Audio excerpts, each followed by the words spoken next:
Hello, everyone. Great to be with you today. I was saying jokingly just before I got on stage that I think I'm afflicted by the same Canadian illness that seems to be circulating right now. Can I make sure that we get my slides back here? Is it up to me? There we go. Okay. My name is Thierry. As said, I'm the Executive Director of the European Quantum Industry Consortium, QuIC for short as our acronym. We are today the largest industry association in Europe. We have more than 180 members. You'll see that in a moment. And I hope that through the course of my talk, first you'll get a feel for not only the association, but importantly the members behind this association, how dynamic they are, what they do, how the association helps with public entities to get up to speed on quantum. We've heard a lot in this track about governments being present, starting with Ney Labrougue from the French government, also true at a European level. And then finally, at the end of my talk, I'm going to highlight to you an event coming up in June in Europe, QExpo. QuIC is putting it on together with our partners, Quantum Delta Netherlands, from, of course, the Dutch ecosystem, where we really want to be able to give our members the opportunity to showcase their tech, present their tech, and we believe something very important as well, to bring in contact industry and governments. We do that as an association, but at an event specifically. I'll get to that. Okay, let me start by talking about our history, where we came from. In 2021, everyone was wearing a mask, sitting at home, depths of COVID. At that time, Europe felt it important to forge an industry association so that what was a young and up-and-coming industry association, or rather industry body, could come together with a single voice. And that was the beginnings of QuIC. So in February 2021, we were founded. We were founded by a mixture of SMEs who for the most part had emanated from research organizations. We also had end users who wanted to be early in understanding and percepting what quantum would mean for them ultimately. And from VCs, investors who had entered the space, saw the potential, and wanted there to be an organization, a body, to help it grow. So from that moment on, as an association, we grew quite considerably. You'll see our footprint in just a moment. But we also added another petal to this flower-shaped logo that we have here on the right, namely the academic side. And that is really important because academics today hold the knowledge, the capabilities that will influence and inform tomorrow's capabilities in the quantum industry. What's our mission? Very straightforward. We want quantum technologies in all their forms to become a sustainable, viable, and very dynamic long-term industry on a global stage. And in that future, to make sure that European entities are among the global leaders. And then finally, how do we do that? How do we get there? We want to bring our members, the many different industry parties and academics, together to speak with a common voice and to develop sort of joint perspectives, align on what governments should do, what the ecosystem should do, what other ingredients should be there so that we can elevate this entire industry. A picture is worth 1,000 words. I really like to show this image because as you can see on the frame, you see the diversity of members we have. We're here in Paris today, in France. We've heard talks from others such as Pascal, Alice and Bob, Candela. These are all members of QuIC that you'll find here. Many others as well, scanning the entire continent. Figures to keep in mind, today more than 180 members, many of them, most of them from the EU, 144 quite exactly, from a total of 18 EU countries.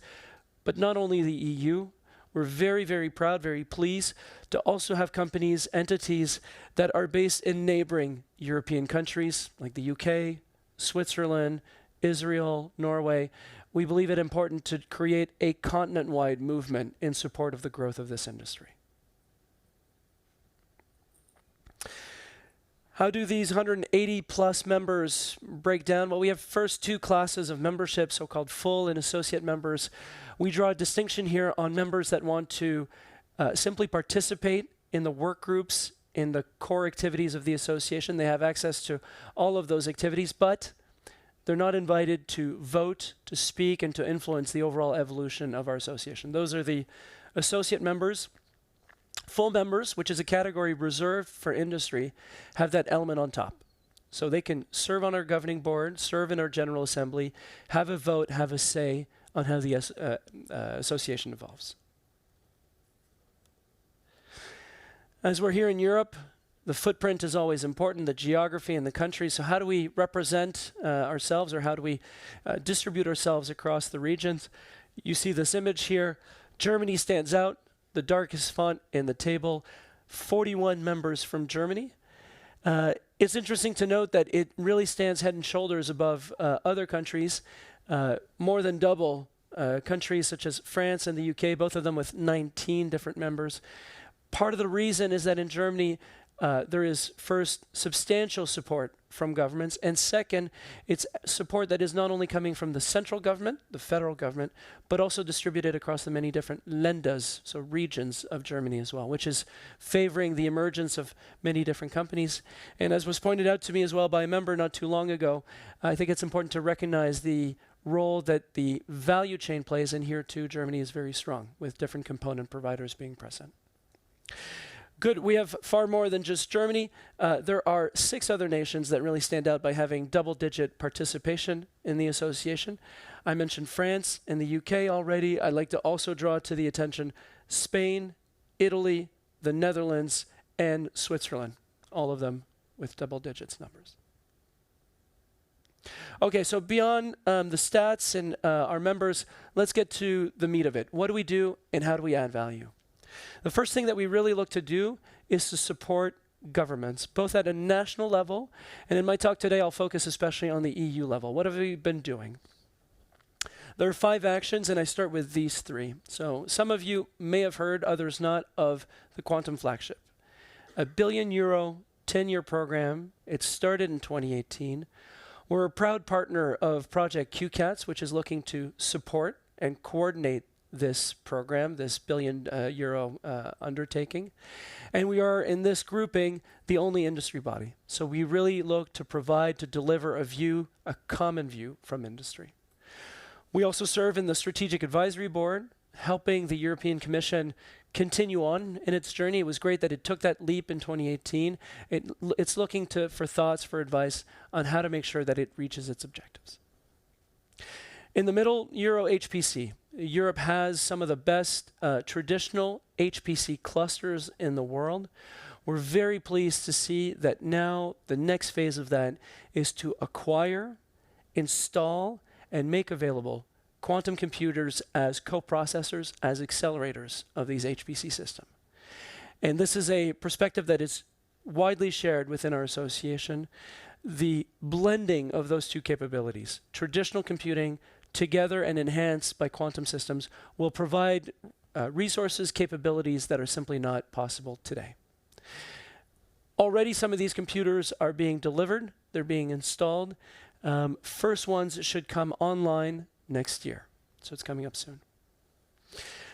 Finally, here on this slide, the European Investment Bank, EIB.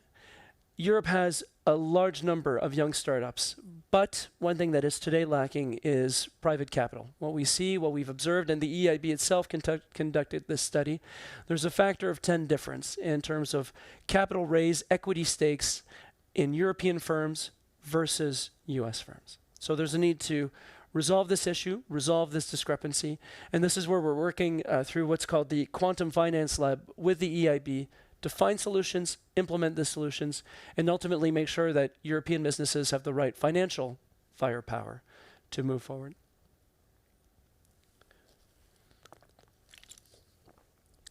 Two more activities I want to draw your attention to. First, it's an advisory group called the High Level Forum on European Standardization. Here, we work directly with the European Commissioner for the Internal Market, Thierry. He's brought together groups, entities from different sectors far beyond quantum. We're there to really give an opinion and a perspective on the standardization needs of the quantum sector. Now, you might think, well, gosh, this is still a little early. It's a young industry. Yes.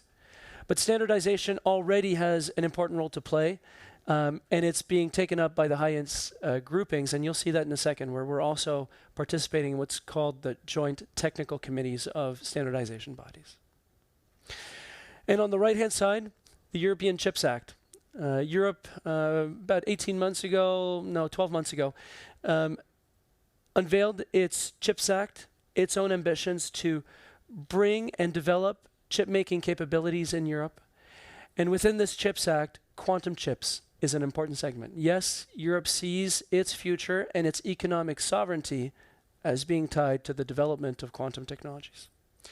So we are working with our partner at INIAS, a large industry body from the semiconductor industry, to really elevate this Chips Act, what is now known as the Chips Joint Undertaking in Europe, to make it a very powerful one, and one where quantum stands out at the end of this term as one of the key technologies. So to support these initiatives and deliver knowledge and inputs to the European Commission as well as national governments, we need to source this information. And I mentioned it at the beginning, it's our members working together. And this, oh, sorry, I'll come back to that in just a second. I do want to stress as well our international footprint. So we were looking now at Europe, where we stood. If we look outwards, I think three things stands out. First, I want to highlight here a new grouping called the International Council of Quantum Industry Association, ICQIA.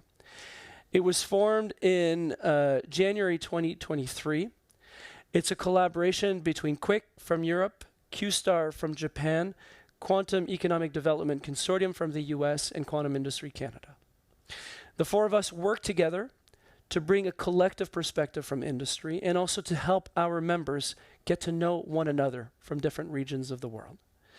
We've had some great first workings together. This is a picture taken from the G7 meeting last year, where the four associations were invited to speak, showcase what quantum is about and what we together as a set of industries are doing. And I think it's a great testimonial to how this is growing. I encourage all of you this afternoon, a little later, to come back here, track 3. Tezuka-san, my counterpart from QStar, will be sharing more details about ICQIA. Next, we are working with the Commission on bilateral discussions, again providing an input from industry. We look to do that from the European side, and oftentimes we're partnered and paired with counterparts from around the world. And here too, entities such as the ones I've just mentioned play an important role. And then finally, far on the right-hand side, standardization. I mentioned it moments ago.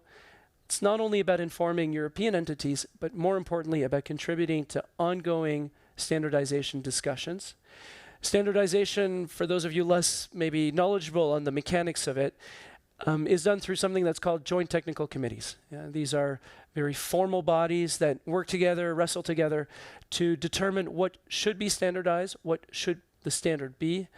And once voted on in these joint technical committees, which usually is appended to one of the 3, for instance, international standardization organizations you see here, once it's voted on at the JTC, it becomes then the global accepted standards.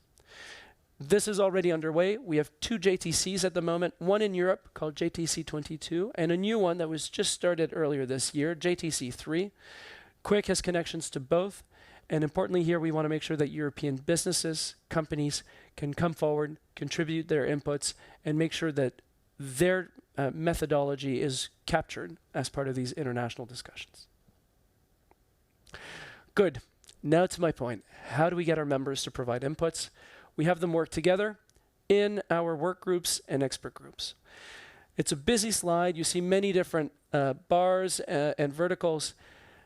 What I want to draw your attention to is the variety of topics that we carry.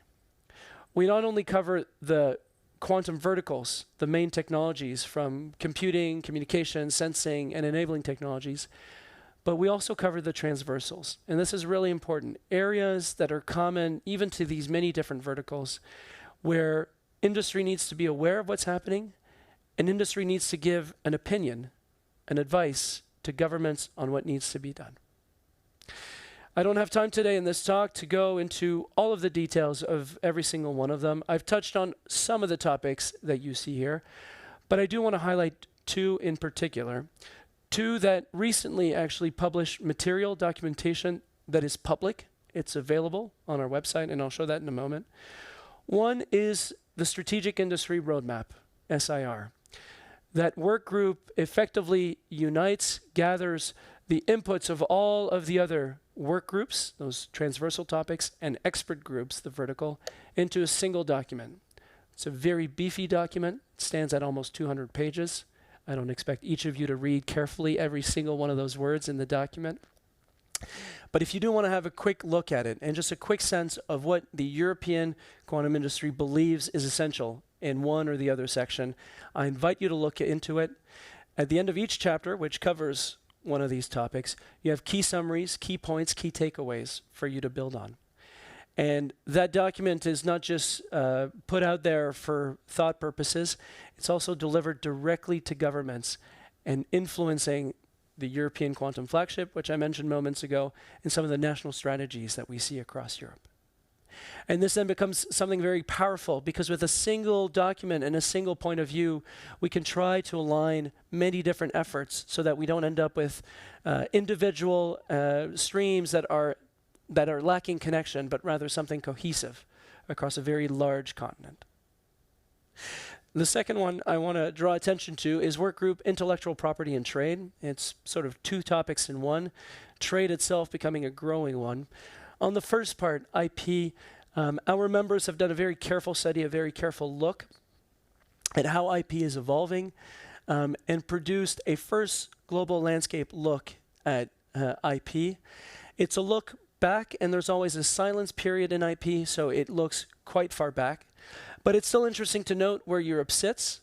I think it's fair to admit that there is room for improvement, and significantly so in Europe. But what we're encouraged by is we know from having these conversations internally that our members who, when this study was done, and again with the silence period included, were quite young during this period. Since then, they've grown quite a bit. More patent applications have come. So we intend to reproduce the study that was done and get sort of an up-to-date picture on how this IP landscape is evolving. So I turn your attention to these two documents. Again, you'll find it on our website, and I'll have a link to that website at the end of my talk. With a few minutes remaining, I want to talk to you about an event coming up in June, QExpo. It's Europe's first dedicated exhibition. For those of you that have been to UK Quantum Showcase before, it gives you a flavor for what it is.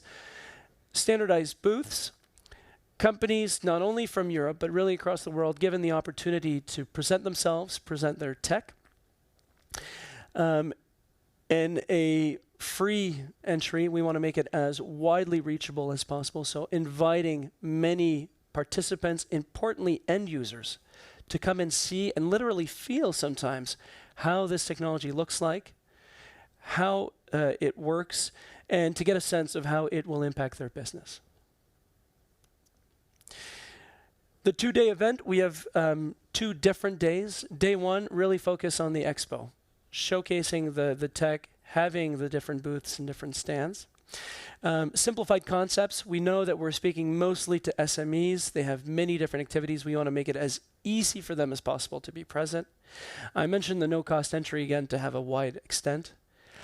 On day 2, a plenary day, very carefully curated. We want to emphasize here business and governments, having speakers not only from Europe but the rest of the world, showcasing what is happening in their jurisdiction, in their area, the developments underway, and being able to foster the networking that we believe is essential between businesses, but also between business and government.